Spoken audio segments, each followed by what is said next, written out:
And welcome to Insight Tonight. My name is Victor Moyakane, if you're joining us right now. Tonight we want to talk about climate change. It's a subject that's big, it's a buzzword right now, but there's a lot that still remains unknown, undiscussed, untold. And tonight I'm joined by two ladies, experts in their own right, full of insight and perspective, who are going to help us to at least tackle small part of this conversation. We only have half an hour. It's not going to be enough to cover a topic of this magnitude, but we do have wonderful people here who are going to help us to at least make an attempt to do that. To my immediate left is someone they call the Green MP, and I hope you achieve your dream, Anita Soina, correct? Yes. She's from the Maasai community, and beyond just representing that community on the local and global scale, she's also an environmentalist by passion. Yes. I like that. And she likes to champion matters around water and access to that and forestry as well, and trees. Mm-hmm. Good job. Good job that you're doing. Thank you. We also have Josephine Wawira. You are a communications expert, but you're passionate about sustainability, and you also have a lot of insight around the circular economy. We appreciate you for coming. Thank you for joining us. Ladies, let's look at this thing from a different perspective. I want you to tell me from where you sit. We'll start with you, Anita.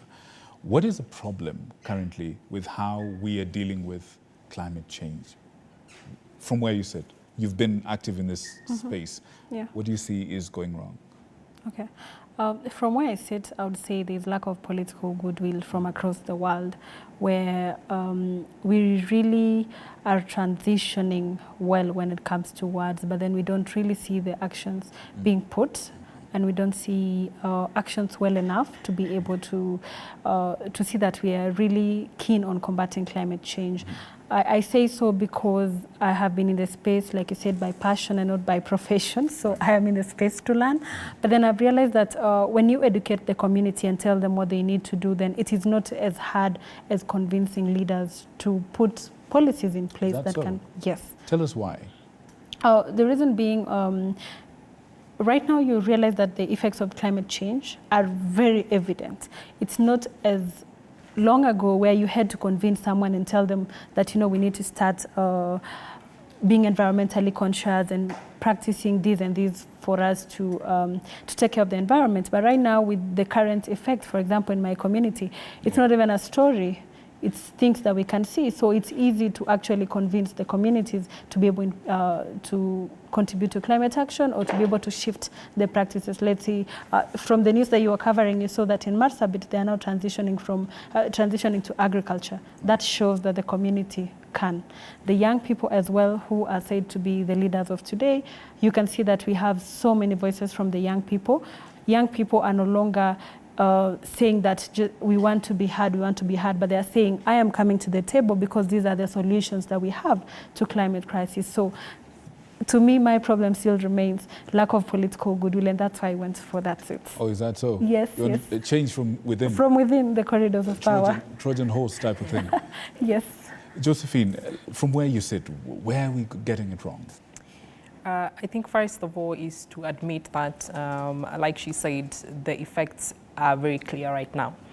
And unfortunately, we are still dealing with a lot of jargons. We are still dealing with a very big picture like climate change for some of these people, some of the communities, even some of us in the industries, is something that is affecting other people.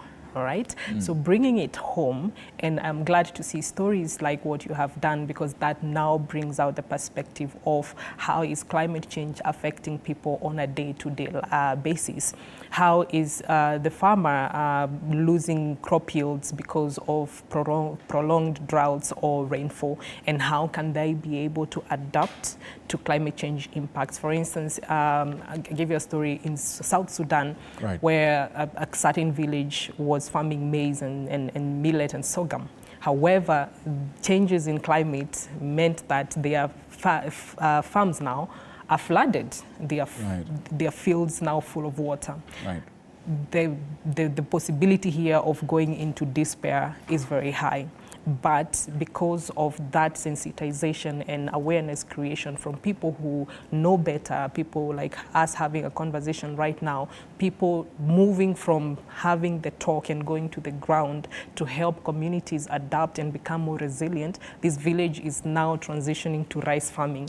So instead of going into despair, they have found a better way of making better use of the water now. And so understanding and helping people understand, whether it is at a policy level, whether it is a business level, or at a community level, we must stop working in silos. We have to push for partnerships and collaboration. I'll give you another example of plastic waste, for instance, why I push for collaboration. So Kenya is very known for the implementation of the ban in plastic carrier bag back in 2017, which has been a huge success. However, challenges still are there because of the porous borders. For instance, we're having countries like Tanzania and Uganda who have not implemented the same. So if we move the same way that Kenya has gone, the same way Rwanda has gone, having that regional cooperation helps us to move that implementation to the next level. However, coming back to Kenya on a national level, making sure that we have, public-private partnerships. But for me, I push it a little bit further because I say public-private is not enough. We have to make sure that we have the public-private and community partnerships. Right. Yeah? PPCP. Which is what Anita was talking exactly. about.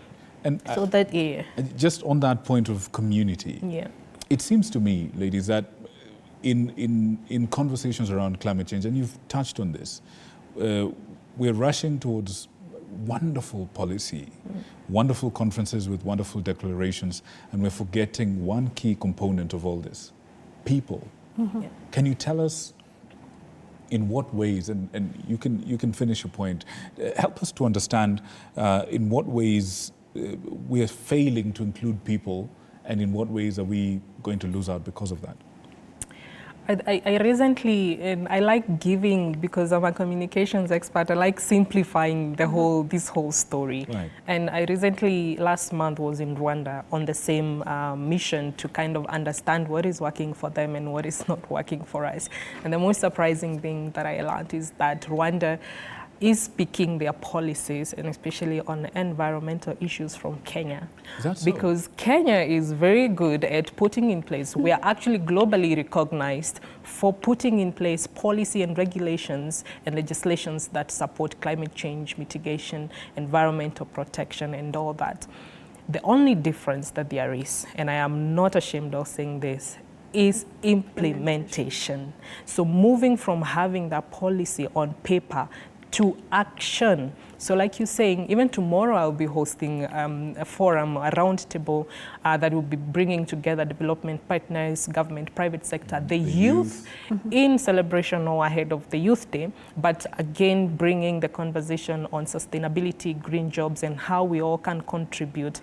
But even as we hold these conversations, even as the climate summit comes up in Kenya later in September, I believe, after we have these dialogues in rooms, in hotels, in conferences, we need and we must emphasize on the need of moving the step further, and those discussions that we have, those agreements that we sign, let's now go on the ground and let's implement them. But how to implement them is making sure, even at the policy formulation level, we don't put it at the top and then come and tell the people that this is what we have decided to do. Now you borrow to it or you leave it. It's involving the community from the get-go. So making sure that everybody is on the table is what for us is lacking. Yeah, I like that. I like that point. And I want you to jump in on that point.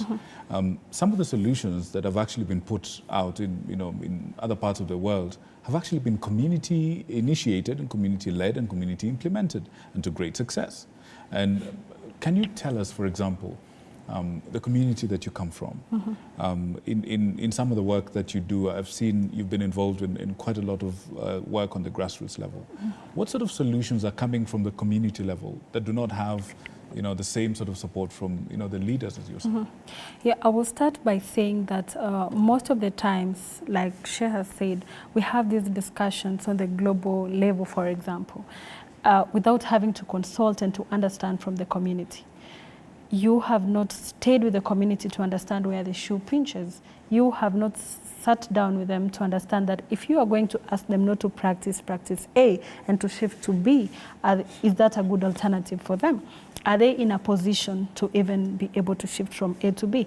And for me, I think that is one of the huge problems that we've had. And that even comes to funding. Like you've said, we are going to have the Africa Climate Summit and so many other events, including the COP28.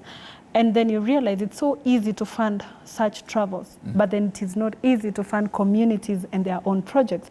Right. So you go back to the community, their projects, they could have projects that they understand could work for them, but then are we supporting them in the first place? No, but we are supporting other people to travel to conferences and speak and tell stories of other people. When we can have the same people tell their own stories, I think it starts from allowing the community to be able to communicate and to involve them from the very first step of the decision making. Otherwise, we will just, like they say, nothing for us without us. So if other people are going to sit down, nothing for us without us. So as other people sit down somewhere and just think that community challenges are different. As you move from one community to another, they could be different. But then, like we say, Afrocentric solution, Eurocentric solutions may not work for Africa. Sometimes we need Afrocentric solutions. So same case to community level. How are we involving them right from the beginning, so that we don't make the decisions for them and think that it is right for them? I was looking. Thank you for that. I was looking at a list, an index made by the Notre Dame University. It's called the GAIN Index, and apparently it summarizes a country's vulnerability to climate change and other challenges in combination with readiness to improve resilience. And in this list, I'm looking at 185 countries. The top 10 countries that are best placed to adapt and to do this are all doing community-based solutions. They're all putting people at the center of their interventions. The top 10 countries are also not in Africa. The top 20 countries are not in Africa.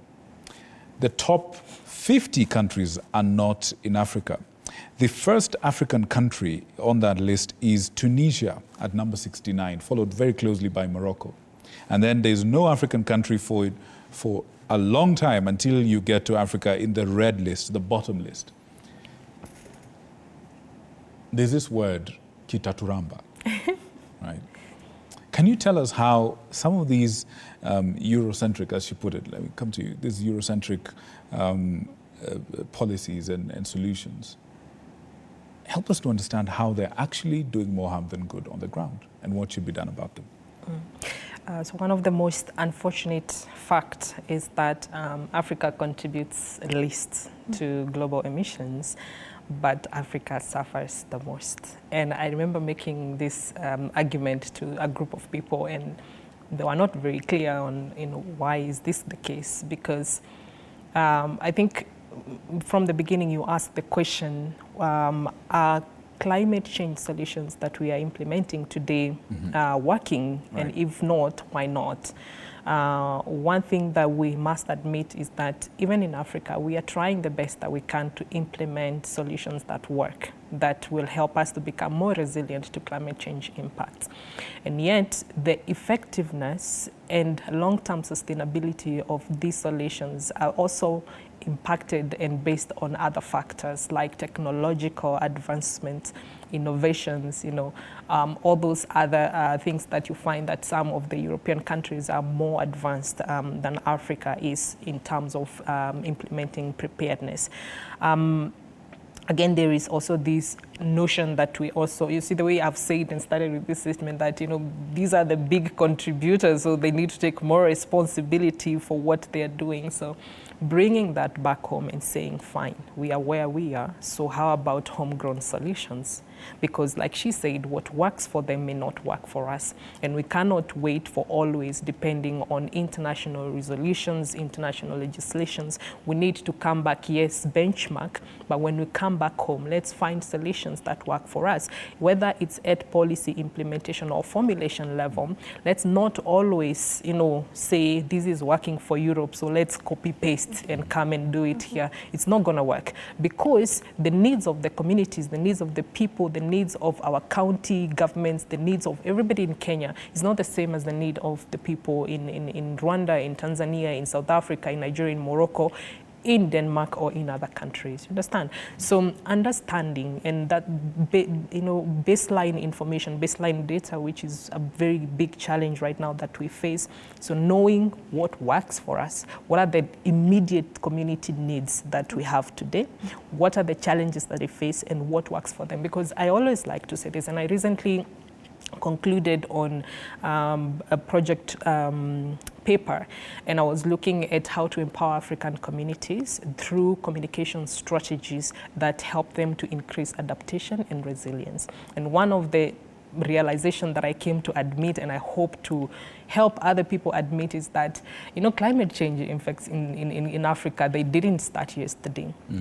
Decades and centuries have seen communities deal with impacts, long periods of drought and rainfall. So how did they survive until now?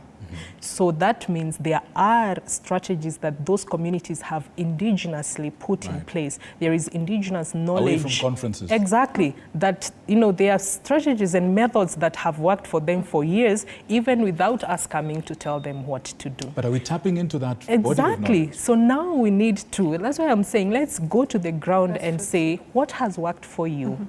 How did you deal with these long droughts for all these centuries? Our shoshos, our gukas, let's ask them, let's have these conversations with them. And then instead of coming and changing, let's tap into that and only help them to amplify. I like that. I like that very much.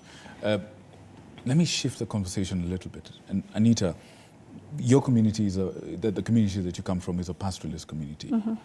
We're starting to see a trend across Africa, particularly where climate change and even climate change solutions are starting to fuel conflict. For example, conflict over natural resources like water, conflict over pasture. Can you help us understand from where you sit, what does the situation look like from your community? I can say the situation is really not good. You saw that on the road to COP27, there was a lot of pictures sharing of how climate change is affecting some communities, they say, in Africa. And most of these pictures came from the same community. As much as we had rains, the rains were not enough. Then this is where now we start seeing the nexus between climate and other issues like gender, education, where, for example, I run a foundation that helps to bridge the inequalities when it comes to access to quality education. But then you realize most of the times we are addressing challenges such as water shortages. And in a school, for example, that we've adopted in Kajiado West, the number of children has never been consistent in school. So because others have to move with their parents from one place to another, the girls have to stay at home, there's the issue of sanitation and hygiene due to lack of water, and so many other challenges that is now leaving the community behind when other communities are moving ahead in so many things. And also when you look at human-wildlife conflicts, which is something that is currently on the rise, you realize that the animals are coming out of their homes, the parks, the elephants, for example, coming out attacking children, like you saw the baby that was killed by an elephant. Right. And I don't think for a community then you'll be able to speak to them about climate when to them they will just want to kill the elephant, and that leads to also another problem, which is biodiversity loss and all that. So I can say the situation is not really, really good on the ground. Right. I want, ladies, I want us to do something. For the next few minutes, I want you to paint a picture of what the ideal would be. Talk to me about the ideal response to this, the wish list. Give me your wish list. Who wants to go first? You want to go first. All right. So Anita, you prepare your wish list. I mean, the things that, if you had to give a speech to the whole world and the speech that everyone will have to implement everything, think of 3 things that are on your wish list that you want to see, the world would like to see. Let's start with you. Nature-based solutions. For me, if we go that route, if we implement nature-based solutions, and by nature-based solutions, I mean strategies and initiatives, projects that have an impact not just on people, but also on the environment, on the ecosystem in general. We are talking about reforestation. we are talking about. And, reforestation also, we need to kind of create a very big mindset change. We keep talking about tree planting, but can we move to tree growing? Because I like that. Say that again. Exactly. Let's move from tree planting to tree growing. So nature-based solutions. Yeah. Number 2. And be accountable to reporting and being honest with ourselves. If we plant 10 trees, the most natural thing to happen is that about 5 to 6 of them are going to die. And so if we track this kind and report and be accountable, not to just say fluff up the numbers, fluff out just to look good and say we lost this, and so let's roll down the next activity to make sure that we cover the deficit. And this way we kind of implement in a way that we are not just looking to look good, but to actually do what is right, for our planet, for our ecosystem. How about, going in restoration direction? Those drylands, mangrove forests, and all those restoration. And I borrowed a lot from Rwanda in terms of implementation. Of nature. They're doing better than us in terms of implementation, definitely so. On our own policies. Yeah, and also in policies. So nature-based solutions for me is the ideal world, because then we look at the end of the day, it's not just the environment that is happy, the communities are happy, the government is happy because their policies are working, the private sector is happy because their businesses are thriving. Happy. Exactly. Anita, your ideal world. Paint a picture for us. They said we are borrowing the world. The leaders keep saying we're borrowing the world from future generations and young people. As a young person yourself, talk to me about the ideal world. I think for me, I have 2 points. One will have to come down to the leaders. Like, we want to see them being genuine about climate conversations through the actions and the intentionality as well.